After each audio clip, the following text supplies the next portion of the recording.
buying homes.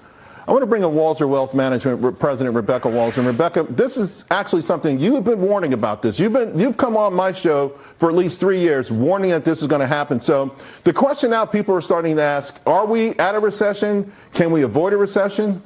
Well, I think it's way beyond recession. I think there's global macroeconomic changes. But if you look at the National Institute of Retirement Security, Charles, they estimate that our retirement savings gap is between $6.8 and $14 trillion, which means we need to save about $14 trillion more than we have just to keep up with our lifestyle. And so it's so sad to see this stimulus. And you remember all the market, prognosticators counting on, there's still so much money sitting on the sidelines. Right. The retail investors are going to come in and save us if we have any dips. And now that's not there anymore. So any hard times, and I think obviously Trump is good for the economy overall, but he is disruptive and he is going to set the balance between countries, and that's going to be volatile as well. And there is a transition period, right? We've gone from this place where there's just a lot of cash pumping out there with no accountability, sending inflation up. Squeezing that initially might hurt, but ultimately you think Trump's pro-growth policies can come through and maybe, but the gulf between here and there could be tough. It's like building muscles. You have to break them down so that they can be repaired and build themselves back up and much, much stronger. It's the same thing. We could have sugar highs from the Biden administration, the Obama administration, all these things, but where's the fundamentals? What is going to last us through a bad time? And that is not it. I just saw a survey, BlackRock, and they talk about retiring with dignity. And I want to share the results with you and the audience. We're going to get it up here in a moment because this is a real shocker. They're actually holding a sort of symposium. They've got lawmakers. They've got a whole lot of people here. These are some of the facts, first of all. 51% of people fear running out of money more than dying. They're more afraid of running out of money than actually dying. 56% of people are worried about their finances at least one time a day. Like, I'm broke. They think about this. 28% believe that working Americans that have the tools to retire. That means 72% don't believe that, which gets me to this. 80% believe Congress and administration should do more to prioritize legislation to help people plan to save. I don't know what that could be. We talked about financial literacy and things like that, but people want to nudge. They need help. They admit they need help. Well, I can tell you that I don't believe that it should be ERISA, which is the 1974 law that said, hey, we can build wealth pre-tax for retirement.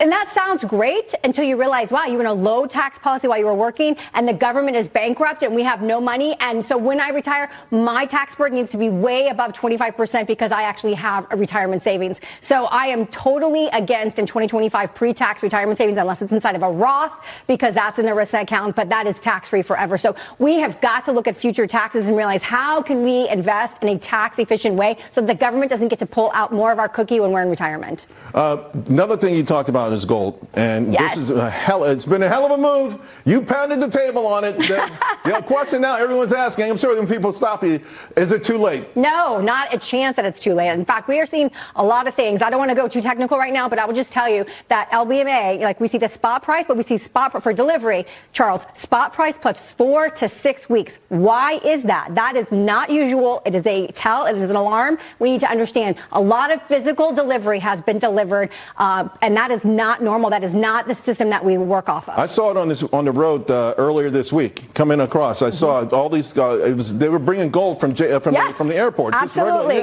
it's coming in. So just real quick then. We have to kind of just gut our way through this. I mean, you're really telling your clients, because you help folks for these sort of comfortable retirements everyone's seeking, very conservative approach right now. I'm going to tell you, with the advent of the blockchain where everything can be trackable, fiat currency is a dying concept. It is dying. And that means that you've got to look at hard assets. You've got to really understand where your true wealth is being held. All right. Hey, I'd like you to stay around. Got some good stuff for the power panel later. Awesome. All right, cool. All right, folks. All right, joining me now, Walser Wealth Management President Rebecca Walser is back, and Fox Business correspondent Madison Alworth. All right, so here's the thing. The problem for the critics, this is very popular. The DOGE thing rates higher than anything else. People are like, cut, and keep cutting, Madison. Yeah, I think there's such a disconnect, which you also saw in the election. Trump won the majority of votes, and now here the left is still saying they don't want DOGE, they don't want Elon Musk. A majority, 76% of Americans are in favor of these cuts because who wants waste? These are our tax-paying dollars that we worked really hard for. Yeah. You want to see the government work for you. You don't want to see them waste your money. Kalshi is saying the forecast is great, 326,000. I mean, the public is saying, yeah, let's do it. hey, 75,000 voluntarily took the package. Let's offer a second package, a third package. But here's another word, blockchain, Charles. We need Elon Musk and Trump to set up C-SPAN 2, 4, 5, I don't care, and just keep listing everything they uncover that's waste, fraud, and abuse, because the American public will be so disgusted that they'll be like, we can't do this anymore. Yeah, I think, you know what? If they're watching, you may actually be on something, right? It really, to me, it's just absolutely, we have the charts going up there right now of just how popular these things are.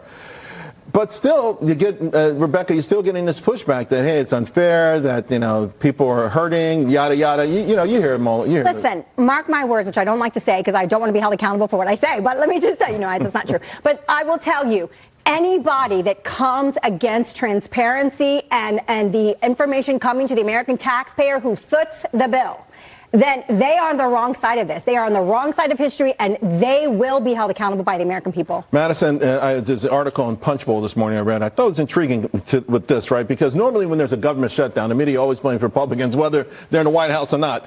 They're saying this time it would help Trump tremendously in two ways. One, essential workers have to come in. You have to come in. If you're essential, you have no choice. Sure. But we're also going to, again, be reminded just how many people are not essential. And they're going to say, if they're not essential, why are we paying them? I think, yeah, exactly. It's bringing transparency to what's been going on for too long. You want this shakeup. You want to see what's really been going on behind the scenes. And I think for the workforce, the American workforce, many of whom have been forced back into the office because of changes to policy, I have to imagine they're on the same side. Yeah. Prove to us that your job is worth it. When we saw this past week with the emails to write what you've been doing, if you worked in the private sector, this is like, day one. It's an operating procedure. We all have to be accountable. Right. And some people see it as an opportunity. I want the boss to see what I'm doing. Maybe they'll, give me a raise. So the media, though, it's so really hurting bad. We see all the media changes out there. I thought this was interesting from Jeff Bezos, right? Because he had been sort of hands off with the Washington Post, but he put out there, listen, I'm writing to let you know a change is coming in our opinion pages. We're going to write every day in support and defense of two pillars. Rebecca, personal liberties and free markets. I mean, preach to me, speak to me. You're talking my language. This is what I want. Personal liberty, transparency, and freedom. And obviously the Washington Post has been not on that side, has been well to the left of that. So good. From the top down saying this is what we're at. And let's see the exit that will happen now with these people that don't support that. Oh, some dude, one of the guys, golly, I have the tweet here. Somebody at the company went, a few of them, I guess, went crazy. Yeah, Jeff Stein, I think we have that tweet. What's interesting to me is someone who works in news, Jeff Stein, he's on the news side saying Bezos has overstepped. If this comes to the news side, he's going to leave immediately and he'll let his audience know. But this is the editorial side. There is a long history in newspaper ownership that the editorial pages, the opinion pages, are driven by the board and by the owner. So what's different about this is that Bezos is taking the side of the Trump presidency, essentially, or really, let me say, pro-America. And that's maybe not necessarily always been the case of the opinion pages of the Washington Post. Nothing about this really screams controversial to me when you're talking about editorial. This is controversial. Jake Tapper says he's coming out with a book, and he's going to say how the media covered up Biden. But he was one of the guys who covered it up. Yes, I know. When you guys sent me this topic. His cognitive decline. Yes. Original Sin. It's coming out in May of this year. There's the cover. It is a powerful book. But yeah, you look at the co-authors, Jake Tapper and then Alex Thompson of Axios.